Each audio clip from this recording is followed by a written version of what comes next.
бүгін Азербайжанда Ираннан ұшқан дрондар құлап, біреуі әуежайдың қасында, біреуі мектептің қасында құлады. Бұл нені білдіреді? Таяу шығыстағы соғыстың ары қарай өршіп бара жатқанын білдіреді ма? Иә, егерде бұл ұшқыш аппарат шынымен сол Ираннан ұшып шықса, сол жақтан келсе, бұл солай жаңағы эскалация, бұның ары қарай өршіп бара жатқанын басқа елдерге тиетінін көрсетеді. Ал енді бұны мұқият тексеру керек. Бұл қай жақтан келген? Дәл осындай аппараттар Ресейде де бар. Жаныңызда олардың Азербайжанның жанында мына Каспий бар. Қай жақтан келген? Бұл арандатушы мүмкін. Оны да қарау керек, байқап, жақсылап бұны тексеру керек. Ал енді мында бақ құралдарын қарасаңыз, Ираннан ұшып келді деп нақты айтып отыр.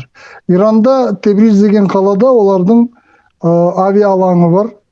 Оларда түгел, соларда жойғыш мынау ұшқыштар түгел нелер, ұшақтар соларда жиналған.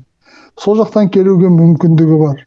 Ал енді ондай болса, мынау саяси жақтан бұл мына Азербайжан елін сол мынау қақтығысқа қосқан мақсатта, қосуға мақсатқа сондай не бар, тірлік сондай бір не жасаған, қимыл жасаған.